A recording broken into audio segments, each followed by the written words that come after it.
छत्तीसगढ़ में चुनावी चर्चा चालू हो गया है। चुनाव को लेकर अभी छत्तीसगढ़ बहुत ज़्यादा अलर्ट जारी दिख रही है, जिसमें बीजेपी और कांग्रेस साथ ही जनता कांग्रेस भी इसमें शामिल है।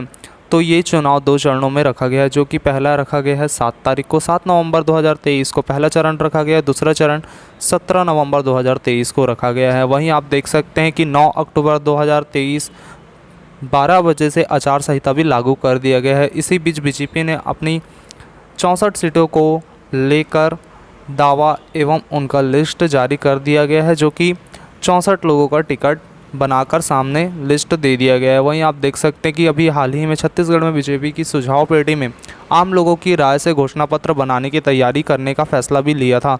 कहा जाता है कि जनता को खुश रखने के लिए उन्हीं का राय लेना बहुत ज़्यादा ज़रूरी है। छत्तीसगढ़ में कर्ज माफ भी होने का दावा कर रहे हैं। आप सभी को बता दूं, बीजेपी ने घोषणा पत्र बनाने के लिए जनता से सुझाव लेने का अभियान भी शुरू कर दिया है। गुरुवार 3 अगस्त को राजधानी के बीजेपी कार्यालय में अभियान की शुरुआत की गई थी।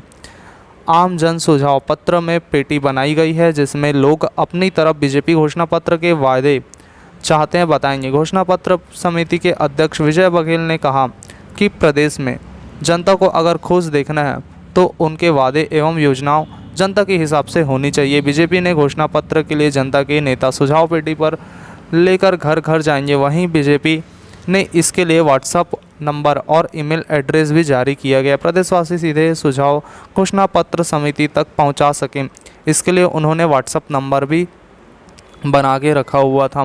दोस्तों, आप सभी को बता दूं, अभी आचार संहिता को लेकर चलते आचार संहिता में ये सब तो होने से रहा, अभी ये सब मुश्किल है, क्योंकि आचार संहिता में चाहे सरकारी चीज़ जैसे कि अगर चुनाव होने से पहले कोई भी पार्टी प्रचार प्रसार करती है, या तो फिर चाहे वो फ़ोन रहे, चाहे पोस्टर रहे, चाहे बैनर रहे, वो सबको निकाल फेंक देते हैं। आप सभी को बता दूं, बीजेपी ने कहा है, प्रदेश प्रभारी माथुर ने कहा कि सुझाव चुनाव घोषणा पत्र के लिए सीधी जन भागीदारी करके सरकार को जन भावनाओं के अनुरूप संचालित करना बीजेपी अपना अभिनव राजनीतिक चिंतन और बीजेपी साल 2003 के इसी प्रकार से अपना घोषणा पत्र रचना करती आ रही है।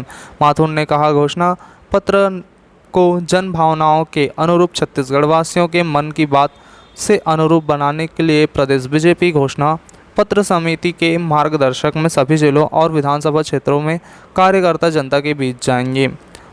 और साथ ही घोषणा पत्र समिति के संयोजक और सांसद विजय बघेल ने कहा है कि आज का यह दिन आगामी चुनाव इतिहास करने वाला सिद्ध होगा।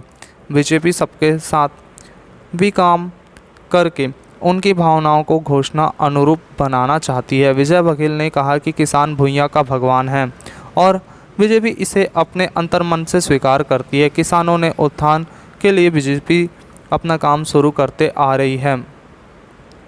बीजेपी की सरकार 0% ब्याज दर पर ऋण सहित धान खरीदी की मॉडल व्यवस्था लागू की, जिनका दुनिया में कोई सानी नहीं है।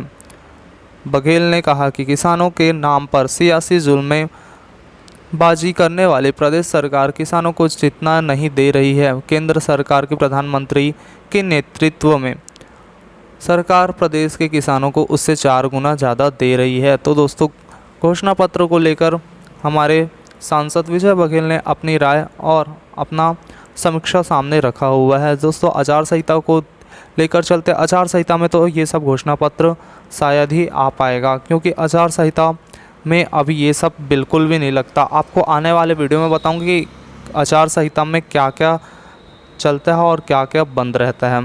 तो दोस्तों, वीडियो केवल यहीं तक रखते हैं। आपको वीडियो कैसी लगी, लाइक शेयर एंड सब्सक्राइब करके मुझे ज़रूर बताइएगा। Thank you guys.